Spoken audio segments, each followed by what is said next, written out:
Once again, welcome to the Unshakable Foundation meeting of Cocaine Anonymous. This is a main share meeting, and today it's with great pleasure, so much gratitude, that I'm welcoming Kristine F. from New York, who's coming to speak around the topic of cultivating the power of faith for around 40 minutes, after which we'll open up for Q&A. So thank you so much for coming, Kristine. With that, it's over to you. Thank you, Young. I always look forward to seeing you. And yeah, I'm Kristine Finn. I'm a recovered addict. I'm over here in New York, and I'm on my spring break from teaching because it's 3 o'clock here. So normally I can't do this meeting. So I'm glad to be here today. I love that reading. I love the Who is a CA member. That was great. Because I can truly identify with that. I'm actually a member of Alcoholics Anonymous, where we use the same book as you guys use, but that reading defines me, exactly. Especially the part where it says I would use anything I could get my hands on. So I started with a drink. I had a big history with all sorts of substances that led me into the rooms rather quickly. And then I could not accept that I was an alcoholic and just kept going back to the drink. I ultimately hit another bottom, a spiritual bottom.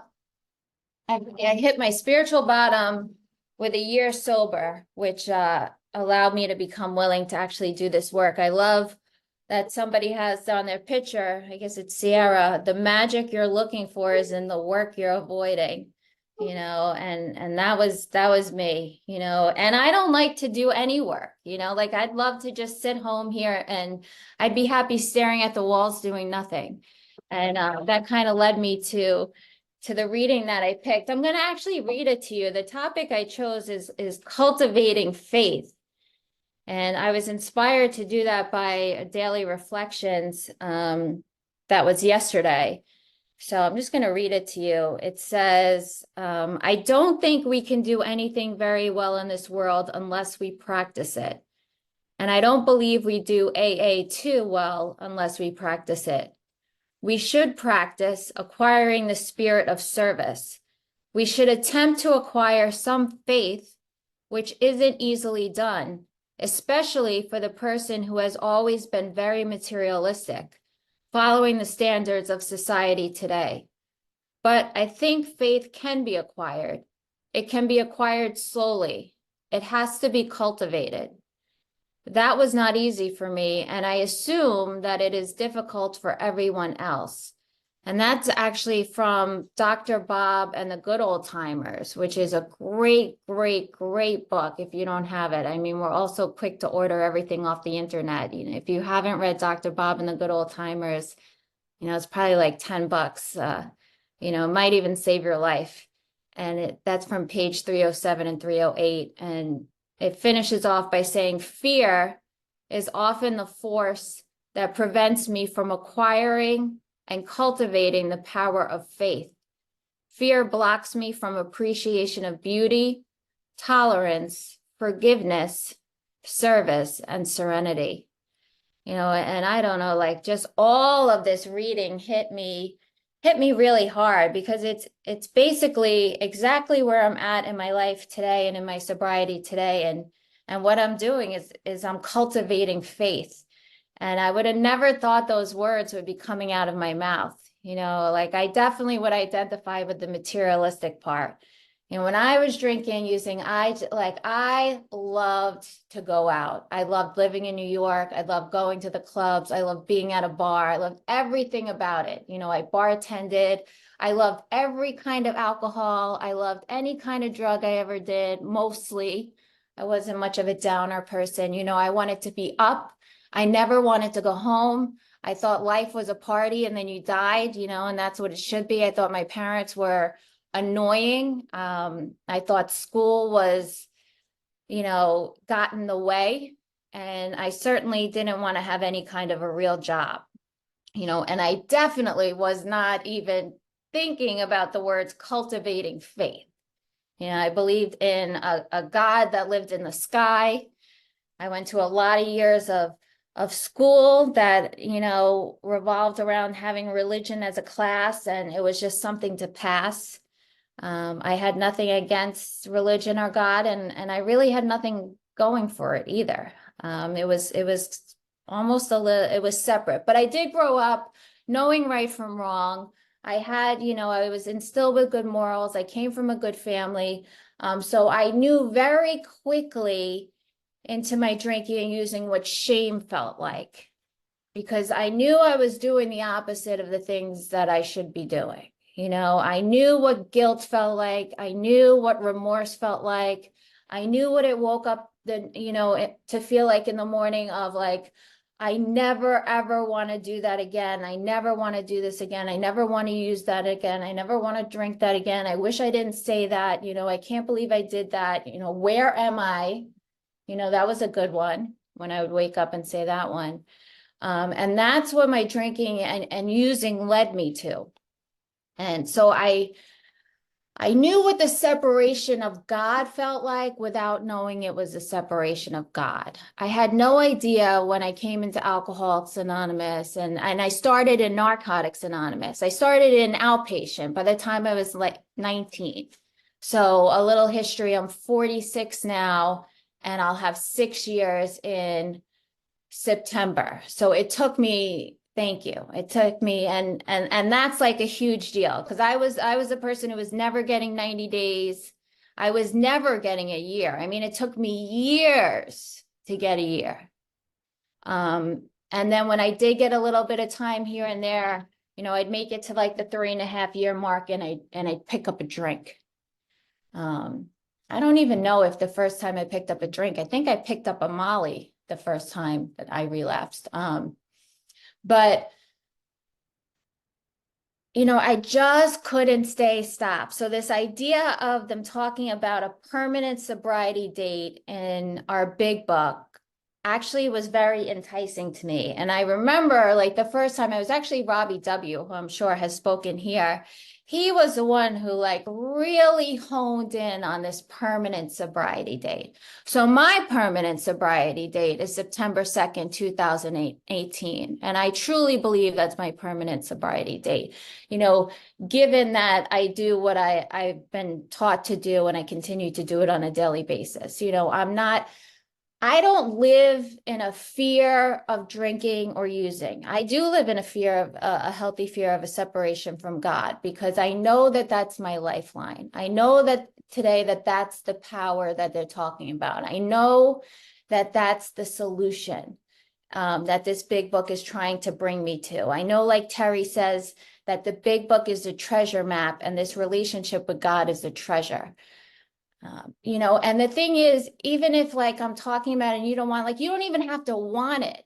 Like I didn't have to want to be an alcoholic and addict. I just had to know I was one. And I didn't have to like that the solution was God. I just had to know that that was the solution. And I was welcome to it like everyone else, if I was willing to follow directions and seek help and advice and take direction, which I don't think is easy for people of our quote unquote caliber. And when I say that, I mean addicts and alcoholics, because we're stubborn. We think we know everything. We know better. We don't want to be told. We're good at separating. I'm not like you.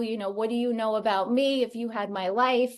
Blah, blah, blah. The list goes on and on. But the thing about alcoholism and addiction is if it doesn't kill us, it will beat us into reasonableness. It will beat us into submission. It will beat us to the place where we say, I don't know. Okay, like, what do you guys have going on? And part of that has to do also, I think, with the meetings and the message that we hear.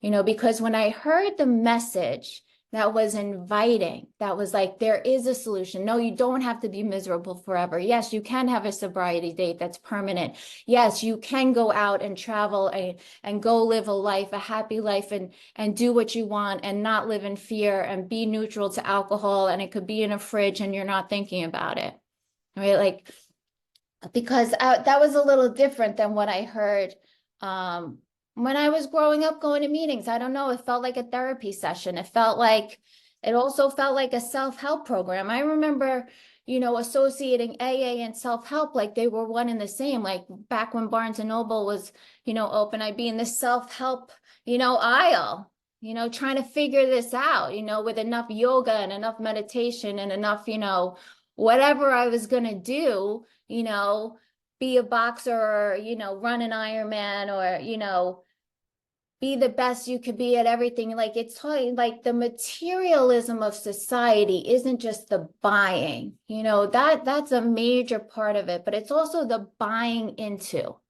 right? The buying into the things of this world that I'm supposed to live up to or be or show up for, or, like get it like in the masses, and that's, more, let's say the Western world over here. I guess London in some aspects might be considered like that as well, where it's this materialism, this hunt for more, this hunt for better, right? Like more is better. And I always say, like, a line I always say to my fiance, and, I always say, Chris, like, less is more. Less is more, and I had to learn that, and I learned that here. And when I came in the last time, I allowed myself to be brand new, to have a day, not a day back, not a week back, not a month back, not anything back. I'm Kristine, I'm an alcoholic addict, and I have 2 days, right? Like that's who I am. Because, no, I didn't lose everything I learned, but it might be better off if I did, because I obviously didn't learn the right lesson if I wasn't staying sober. Right? Like I missed something. Either I learned the wrong thing or I missed something. So I came, and it's the basics, like, what do we have to cultivate first? What do I need first? How do I begin to practice this program? I need the basics: honesty, open-mindedness, and willingness. Those are indispensable. It can't work without those. This will not work. If you're listening to me and you don't have the willingness like that, that's where you're at today. It doesn't mean you might not be there in 5 years from now, because people were giving me the message way sooner than I was ready to receive it. But the message didn't change. The book didn't change. The solution didn't change. That stays the same. It was my willingness that had to become available. I had to be open. I had to be honest. What was the biggest thing? The biggest thing was no, my life is unmanageable. I never wanted to say that. I would rather tell you I was an alcoholic than tell you my life was unmanageable. I mean, all you had to do was take a quick look. I mean, it wasn't confusing to anyone else. Everybody else, like, my life looked completely unmanageable too. But I wanted to, like, I had it together. I wanted to have it together. Why? Because it tells us at the very end of that reading, what keeps me from this stuff? Fear. Because if I don't have it together, then what am I? I'm falling apart, right? Then that's my truth. And if I admit to you that I don't have it together, then I'm going to admit to you that I have no clue what's going on, really. Like, I don't know. No, I don't know how to live this life. I don't know how to be an adult. I can't get it right. I can't get it right at work. I can't get it right in a relationship. I can't get it right in my family. I can't even figure out what I want to wear or don't want to wear. Like, I can't get it together. I don't know who I am. That's my truth, right? But I'm so afraid. I'm so afraid to admit that because I'm so worried what you guys are going to think of me. Instead of, what's the truth? The truth is you guys are going to identify with me, because either you're going to say, yes, I know what that feels like. I was there. Or, wow, you know what? I feel like that right now. I get that. I know what that feels like because I feel like that right now. But the ego, the opposite, this spiritual sickness that keeps me separate from God and separate from you is constantly telling me, like, don't let them see the real you. Don't let them know. Why don't I want to forgive people today? Why do I have resentments today? It's only the people I'm worried about. Well, maybe they're going to get over on me. Or, if I apologize or if I say I'm wrong, then they're going to be right. And if they're right, then what are they going to do next? Fear. Self-reliance, right? I'm relying on myself. I'm relying either on them or I'm relying on me. and I'm supposed to be relying on God. So how do I get to that spot? How do I cultivate faith? How do I cultivate a relationship with God then to get this solution? And I think, like I've had different favorites of chapters in this book at different times, but hands down in the last 6 years, my favorite chapter is We Agnostics. Because when I tell you like a light bulb and a change and a shift, and I believe that psychic change and that spiritual experience that we need to have to be recovered, it happens in that We Agnostics chapter. It starts to happen because that's where I come to believe in this power. And unless I come to believe, I can't do the rest. And I'll tell you from personal experience, because I did go through this book. I wasn't like, oh, I never have went through the big book. I went through the big book like 5 times. I did 4 steps. I didn't leave anything out. No, I did not make all of my amends, which is a major issue. So that would be a reason why I would drink. But it was way before that.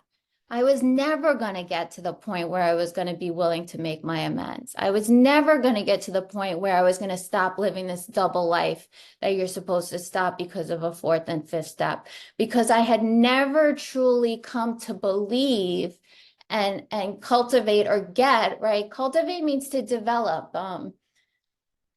to start and develop. I'm not using the best words, but it's just really a fancy word. But how do I get it, right? How do I get this relationship is what I'm talking about. And it tells us, if we look and if we go through this chapter slowly, because I was always like, oh, I believe in God. I don't need to read that chapter. I went to Catholic school. I don't have a problem with God. But I kept missing the boat, like I was missing the whole deal by missing this chapter, by just glossing over it and going through it quickly, because it tells you step by step by step, like baby step by baby step, how to get this relationship with this power that people are talking about in the rooms of Alcoholics Anonymous, and all I had to do. It says it's page 44, We Agnostics. If you have your big book, I have mine in front of me. We have to have the first 2 questions, right? When you honestly want to, you find you cannot quit entirely, or if when drinking or using, you have little control over the amount you take, then you're probably alcoholic or you're probably an addict. And if that be the case, you may be suffering from an illness which only a spiritual experience will conquer. Only, right? If that's the case, then only the spiritual experience is going to conquer it. And then it's going to tell me in this chapter how to get this spiritual experience. Like it's going to tell me in a few different ways that I have 2 choices: leave a spiritual life or use again. And it makes perfect sense. I mean, to me, cocaine's like the devil's drug. So it's like, it's an easy choice: spiritual life or cocaine, right? Spiritual life or drugs, spiritual life or alcohol. I mean, they're opposites, so if it's not one, it has to be the other. And it says that lack of power is my problem. I have to find a power by which I'm going to live. And how am I going to find the power? And then it says, well, that's exactly what the book is about. We wrote a whole book for you. We wrote a whole book to show you how to get this power that's going to keep you sober. You might not hear it in a meeting. You probably won't, unless you're going to meetings that are on like the WhatsApp groups that we're on that all have the same kind of meetings going on, right? And that's why all of us on this screen have a responsibility to go help other alcoholics, go help other addicts, because they might be going to the meetings that they're not hearing it. Go grab them, pull them in, pull them off the street, like get them out of the gutter where we were. Like we were there, we couldn't stop. And we've been given this gift. I shouldn't be here. There's no reason I should be here today talking about God with the life I was living. No reason for it. Many aren't here that, that my life was attached to in the past, and some that I help right now. Some girls that I help right now, I know what it's like to go to a meeting. It used to be that they were all in person. So I'd end up on the steps and I couldn't make it inside the door. because of the shame I felt from using the night before. I couldn't get inside the door, and I would go home and I just go back out. Now people they can't even get on the screen. Or maybe they're on the screen and we don't see them, but maybe they're there listening. But it's up to us, to attraction rather than promotion. Yes, but we also have a responsibility, to share and carry this message. So it tells us that, this book is going to solve my problem. And then it goes into talking about how I have to get rid of all my prejudices. And I'm thinking, I'm not prejudiced. Like, I don't have anything, and I'm not, right? I'm open-minded to what I'm open-minded about. So is that really open-mindedness? Like they're talking about put everything aside, like take everything you think you know about God and religion, all of it. Even today, currently, take it and put it on the shelf so you can have a new experience with God. Because God will show up in the present. God keeps giving us a new experience. That's the thing about cultivating. That's why we have to develop and practice. It's like you run, if you're training for a 5K or a marathon or whatever you're training for, it's not like you can't improve, right? Like it's something you can constantly improve on. Maybe it's playing an instrument or whatever it is. Like there's always improvement. And whenever we stop, whatever it is we're practicing, we lose it, right? You stop going to the gym. You're not going to be as strong. You stop running, you lose your cardio. You stop playing the instrument, all those little muscles. All of a sudden, you can't like get your fingers in the right spot. You stop reading and stop studying. You see how quick your brain, like you even lose that, right? We lose our memory. So it's a constant practice. It's a constant development. It starts in we agnostics, but it's the same thing I do today. Okay, where am I having doubt? Where am I having prejudice? What am I thinking that I know better than these people? Put it on the shelf. Help me to understand better. And all of it is just an asking. But the thing about the give and take is we have to ask first. It keeps telling us in this chapter, seek God, he'll reveal himself. Ask God, he'll do this. Do this, then this happens. Do that. It's all this like, and you can question that, right? Because maybe God might have put something in you that got you here today or got you to the book, right? So he might have had that first little step, but then it's up to us, right? To seek, get rid of the skepticism. They used to tell me, Queen Bristle, they called me. And, I would have been someone that I thought had none of that. But, when I honestly, right, if we can look at it honestly, Terry's laughing because he knows. Do I now believe, or am I even willing to believe that there is a power greater than myself? Well, I didn't realize that my whole life, I was my greatest power. I was answering to the I, the almighty I, right? I did what I wanted to do. I thought I knew better. I. So it wasn't so much my issue with like, I wasn't like worried about like, was it this God or that God? The problem was I was God. I made myself my own God and other things, whatever it was at the time. Whatever I'm spending all my time thinking about is probably my God, right? Because it tells us I have to make God the central fact. So if God's not the central fact, well, what's the central fact? What do you think about all day? How much money you're making, the stock market, what I look like? Do I need Botox? Can I have a better outfit? How come my relationship doesn't look like that? Should I look like they do on social media? Should I be, right? Like, what are you thinking about all day? Is it things of this world, or is it God and service and helping others? Because it also tells me I have to practice this service. I practice this relationship with God. I practice this spirituality by giving, by being of service, which comes very difficult to someone like me who was always a taker. I always wanted to know what you were going to give to me. And I remember my dad calling me selfish from a very, very, very early age. And I thought to myself, like, who is he to call me selfish? And he knew. And the more, he was a quiet guy. And I just, I reflect on a lot of things. And I think, like he had the secret. He had the secret. He was very quiet about it, but he was a chief in the FDNY. He was a fireman, and he was saving lives, and he was a guy who was always, somehow he was always helping the underdog. And my mom would be like, I don't know why he has these friends, like he's given this stuff too, and they don't appreciate it. But he knew the bigger picture. Like he knew this life wasn't it. Like it didn't end here. He knew he was answering to a greater power. He knew the highest power. He didn't talk about it. He just lived it. And that's what I try to find. And God will put those people in your life. Like he will. Just ask him. Ask him to help you stay sober.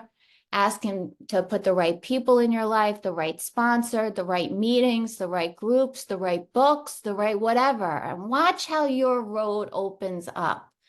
And they say it's a narrow road, but I'm telling you, God will put some people in your life that will just, wow, you won't need that many people on your road, because you'll have the right people on your road. It's like always searching for things in the wrong places. I mean, and I was traveled for a really long time and was in some beautiful places. And I remember being in Bali and just like the peace and the serenity. Like I can remember it like it was like yesterday. I know the cafe I was in Ubud, and I was just sitting there and thought like, wow, if I could just feel this all the time, like imagine living in Bali.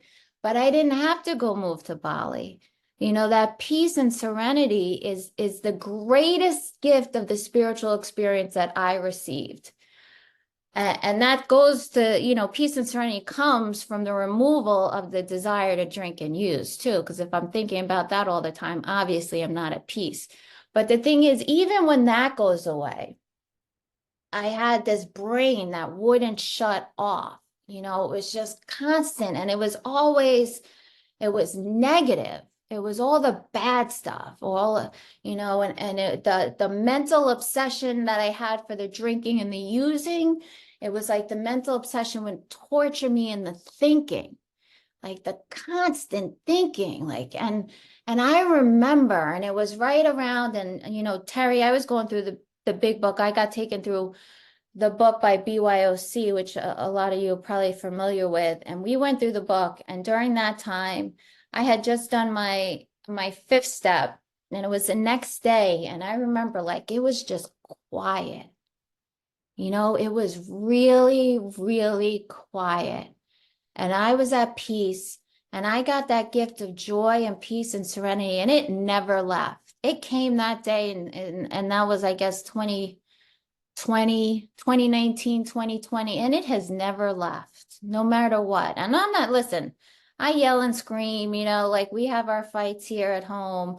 I'm no prize, but I am a lot different, because, it used to be everything was the end of the world, like a fight was the end of the world. Everything was just, and God, because of this program, and these steps, like you have to go through the whole steps. You have to go through the entire book to get this. It starts in We Agnostics, and it just goes on, and you just follow it step by step with someone who's done it. It doesn't have to be complicated.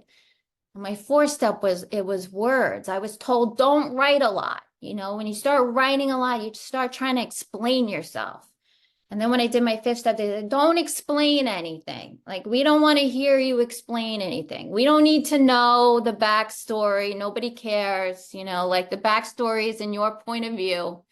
Like, thank you very much. But like, let's just get down to the defects. Okay, so you were using those people. You're a bully, right? You're selfish. You're out for yourself. You don't care what anyone else thinks. You're inconsiderate because you didn't even think for a second that person might actually have feelings, because you're so self-absorbed with what you felt. It's all about you, right? It's all about Finny. It's my nickname. My last name is Finn. It's all about me. And it had been my entire life. And it can easily go back there. That's why we have these daily steps. This is divinely written. Bill and Bob, there's a reason we have a 10th and 11th step, because we are undisciplined, like it tells us, and we fall off track. We go all over. We're just, it's like squirrel, and I gotta reel it in. All right, well, like, why am I resentful? Where am I being was I selfish? Yes. Like, who answers no to that question? I can barely make it through a day without, like, it's the nature, but it's a lot less. And when we, like, people have been doing this since the beginning of time, like back in the Greeks and the Romans, and before that, everybody was like looking at their behavior. All of a sudden it stopped, and it was like behavior run wild.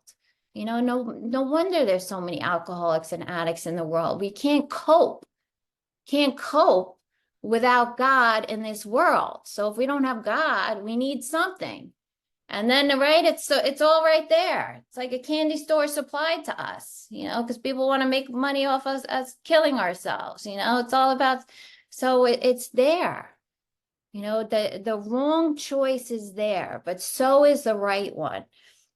And the life that I've been given, like, there was no party of the century that, like today, everything that opens up, like every little thing is such a gift. You could have, I always say, keep your mega millions, keep your whatever, like, I got the lottery is this big book.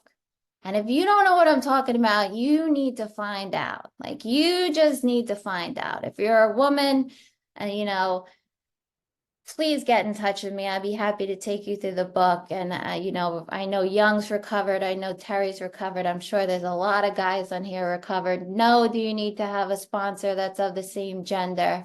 I do that out of respect for my relationship and for what I think is the right thing to do these days. And because I know so many awesome recovered men that I can simply send a man to them, and they can send the women to me.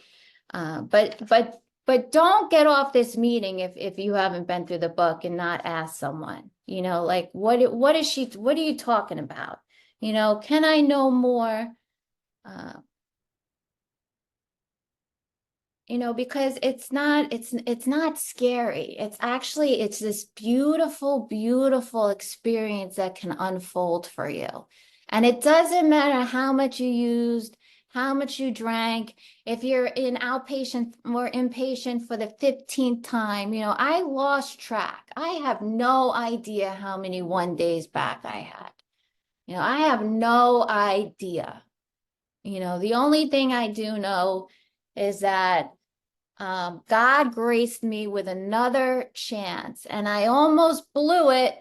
Because I was coming here doing what I do, 1 foot in, 1 foot out, going through the motions, and when the world shut down, and maybe I wouldn't have needed it to, because I did get to BYOC in person, for a meeting during that time I was sober. And I was going to all big book meetings. I was hearing the message.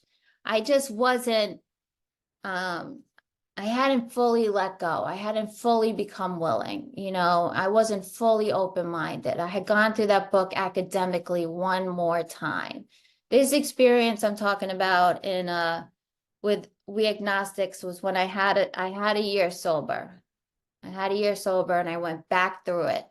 And I got with those guys and gals from BYOC, and they said, like, think you're missing something, and I knew from the look in their eyes, they had something I hadn't got, like Bill Dotson talks about in his story. They definitely had something I hadn't got, because they had a joy and a happiness and a sparkle in their eye. And they were like talking about recovery and AA like it was a good thing. For me, it was the last stop on the little yellow school bus, as far as I was concerned. It was a place I did not want to end up. It was like a death sentence. To me, this was like the worst thing that could have ever happened. Today, like, it's the truth. It's the best thing that ever happened. I wish I listened to those people when they said, don't quit 5 minutes before the miracle. I always quit. I always quit. But you know what? I had never really joined. You can't quit something you haven't really joined. You know, now I'm in. I'm all the way in. Like, you can't get me out of here. I will fight you. You know, like, I won't let anything get in the way of this. Nothing gets in the way of my relationship with God either. He's my number one. He's it. We talk all day, every day, you know, I at least, and I listen a lot. I make time to get quiet. I make that time in the morning. I make that time at night. I make it in the middle of the day. You know, I set aside time with God because there's a lot of things he's done for me and there's a lot of things I ask for. And, you know, relationships don't work when one person's doing all the asking. You know, he doesn't need anything from me. You know, God's like, you know, the sun, like we're like the leaves, right? Like the sun doesn't need the leaves, but the leaves need the sun, right? And that's like God.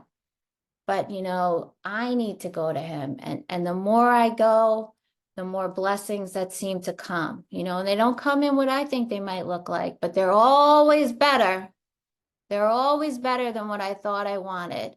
And it takes work. It says it. It takes practice. We have to practice it. We have to cultivate it. We have to develop it. And the way I continue to do that today is I help others. So it keeps me in the book. You know, I sit down with other women. I read it. You know, I have a little sponsorship family group. We do a meeting later where, you know, they get an opportunity too to read it to others. And we just keep it moving. We just keep on doing it. There's no changing. The recipe works. You just read what's there. You know, read the book. Don't change the book. Don't change what works. You know, I don't have to put in any spice or flair. It works just fine the way it was written. You know, and just a little tidbit as we're coming to the end, the part of the book in where Dr. Bob and the Good Old Timers, it's actually the chapter is called His Spiritual Quest. And Dr. Bob was like home, he was reading the Bible, he was searching for God, he was a God guy, and he couldn't stop drinking. You know, and he got in contact with the Oxford group, and it wasn't until that came together, you know, those practices of the Oxford group that they took, and Bill knowing the problem, you know, getting people with the doctor's opinion, identifying with the problem first, right? You have to know your problem, that you can't stop, that you have a physical allergy, that you have a mental obsession, you know, that has to be treated on a daily basis through the 12 steps and practicing this 12 step over and over again. And it says, I'll just read this really quick. It says, in another way, Dr. Bob's experience differed from Bill's. He never had the flash of light, the spiritual experience. We read in Bill's story, right? Bill had this flash of light, this white light experience. One member recalled that he did not make any mention of this kind of awakening. Rather, it was spiritual growth that Dr. Bob talked about. And in AA, he said his spiritual values changed as time went by. He thought we were all seeking inner peace, said Schmitty, but he believed that you had to work at something in order to be good at it. You know, so I continue to work. I continue to say yes when asked, you know, to speak. I continue to say yes when asked to sponsor or take people through the book, you know, and not only that, it's not my job just to say yes. It's my job to go out and seek, you know, to go to the women's meeting that's in my area, you know, and go find the girls that aren't hearing the message on these Zoom meetings and get them connected. And to practice this in all my affairs, you know, I need to show up authentically the same person. If my fiance or my students or my parents are talking about me in a different way than you guys are, that's a big problem. Now, there's a lot of chapters that talk about how we bring this out into the world, how I'm supposed to show up, you know, with all these other hats, but I'm still supposed to carry the same deportment.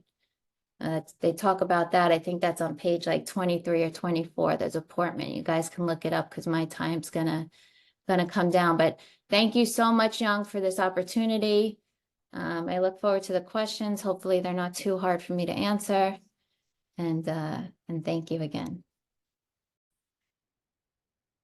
So the first question, Kristine, is what's your definition of an unhealthy meeting and what's your definition of a healthy meeting?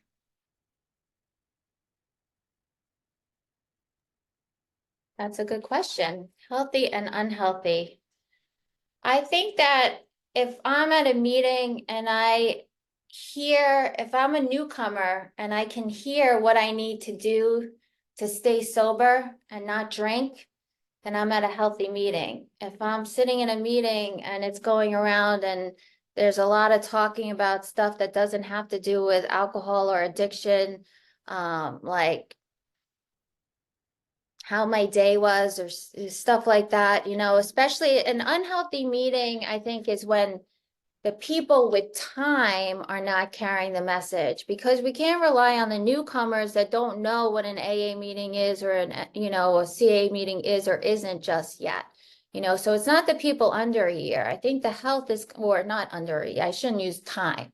People who haven't been through the work yet.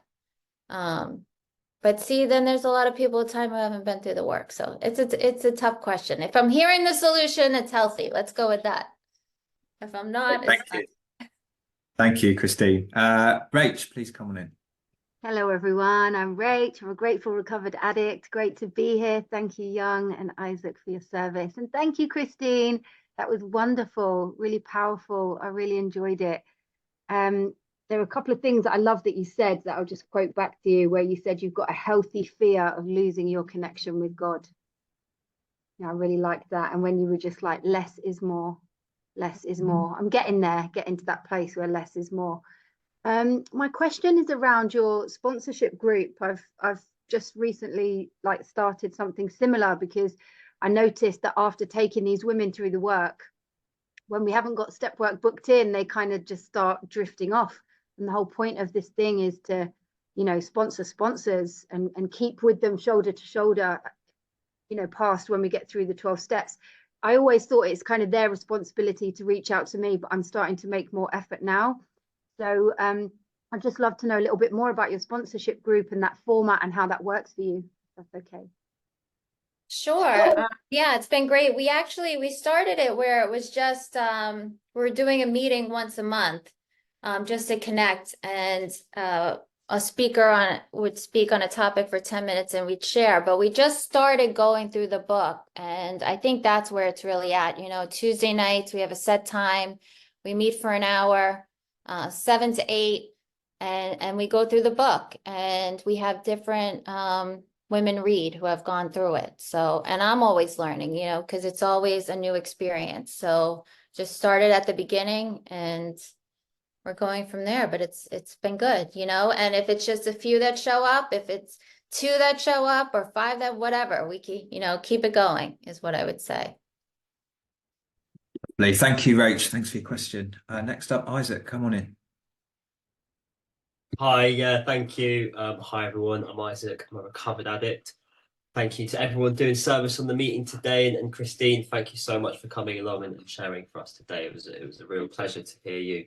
My question is, what would you say has been or continues to be the most useful spiritual tool in cultivating and nurturing a relationship with this power, or something that recently has been useful? Well, on a very personal level, I do a spiritual poetry class that's based in Sufi poets, Hafez and Rumi, and poets like that, and that opened me to a lot. So I started that about 2 years ago, and then I do that once a week, and I almost never miss it. And that's opened up different avenues. So I think it's important. I had a woman who's in my support group with a lot of time sober. She said to me, she said, the truth is one, your path is your own, and don't let anyone determine your path for you, make it personal, talk to God about it, and let him direct you. And I still do that. It's I talk in a personal way. When I first started, it felt like I was like talking in the air. Today, it's very personal and complete, so don't give up and keep on going, I would say. Thank you, Isaac. Thank you for that question. Next up, Aaron, come on in. Hi, I'm Aaron. I'm a alcoholic and a drug addict. First of all, I just want to say thank you, Kristine. You hear a lot of people say that's just what I needed to hear, but tonight that is just what I needed to hear. It was marvelous, marvelous. Thank you. My question is, you spoke at the beginning. You spoke about a spiritual bottom when you were 1 year in. I'm coming up 12 months next month in a few weeks. And I would just like to know what happened when you hit the spiritual bottom and what action did you take to overcome that?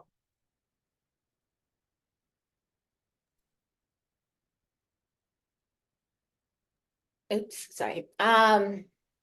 When I hit my spiritual bottom, I felt like I had really just blown everything up in my life. I got sober. I made some really bad choices.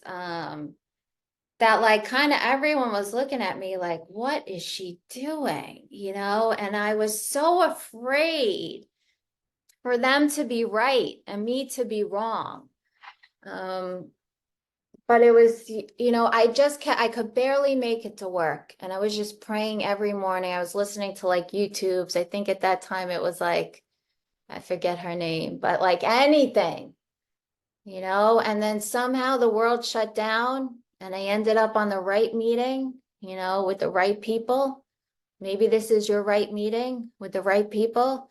Maybe this is your time, for someone for you to go through the book for the first time or the 12th time, and have a new experience. And that's what happened. I just needed a new experience. I mean, I just kind of felt like it was, like, I can't believe this is it. Like, this is my life.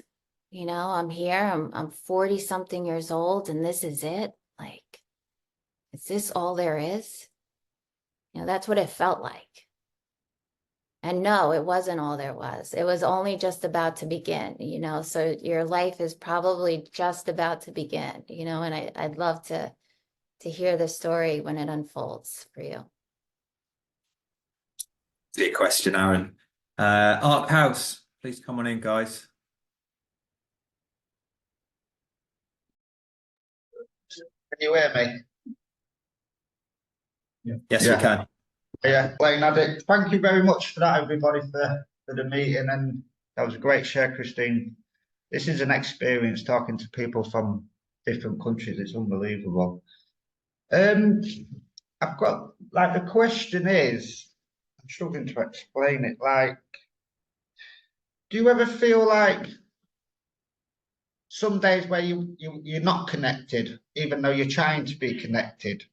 Because I've had a bad few days, me personally, and I've been trying to connect to that power, to do that, but my old behaviours come in, and that's why I had to do a step forward on myself again, and that's the power of that. It made me see where I was going. I'm like, I know you're in recovery quite well, and do you still see yourself like? Do you ever feel unconnected some days? That's it.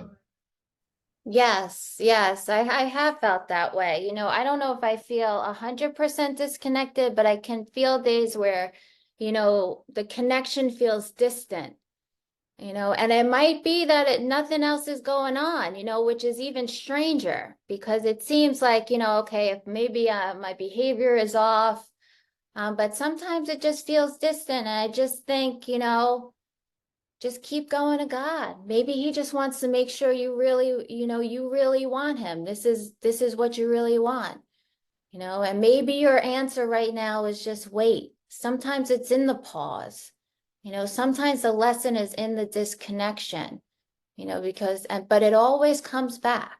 It always comes back. We just don't know. Sometimes it's a day, it might be a week, could be a month. could be a year for some, but it's up to us to just keep on, doing our part, keep trying to connect.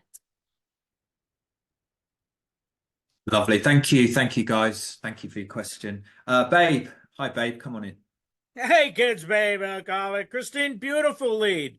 And this kind of goes along with the last question because a lady just asked me, babe, have you ever felt unconnected?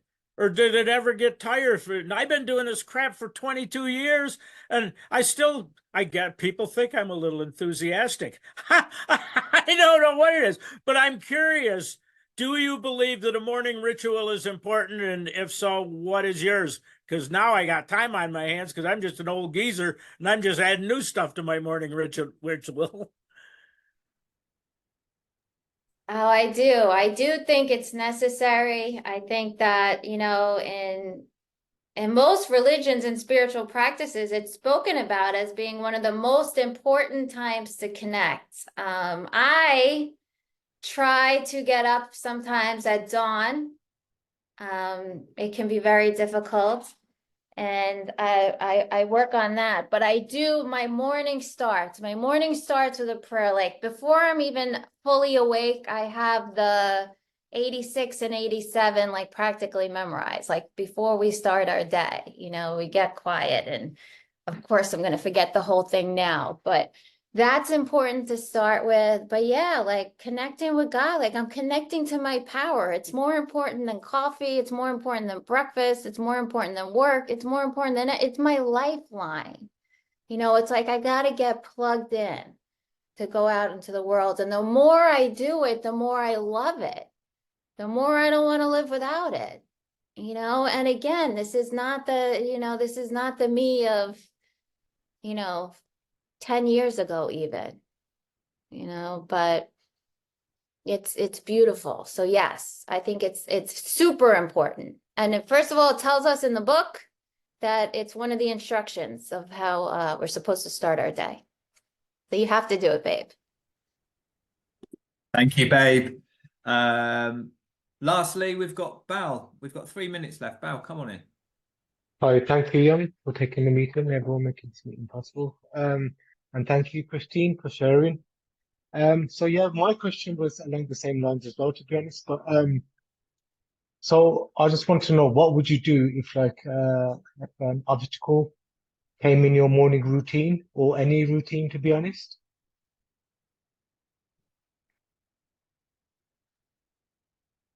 If I could, I'd probably remove the obstacle. But like if something came in the way, I mean, it would probably just make it, I'd have to get up earlier, right? Like if I would rearrange, I mean, that's my central fact. So when it's your central fact, you fit your life around it.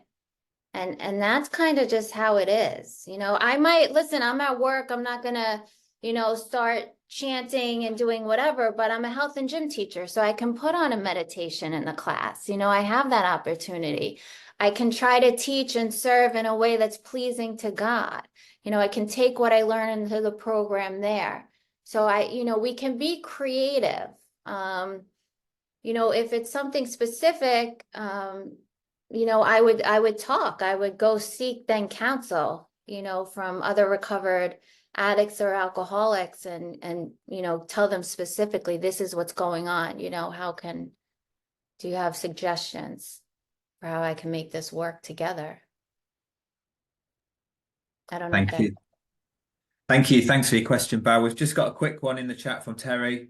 Do you have moments in your recent experience with acting like Queen Bristle? What happened and what did you do? Oh, that's a good one.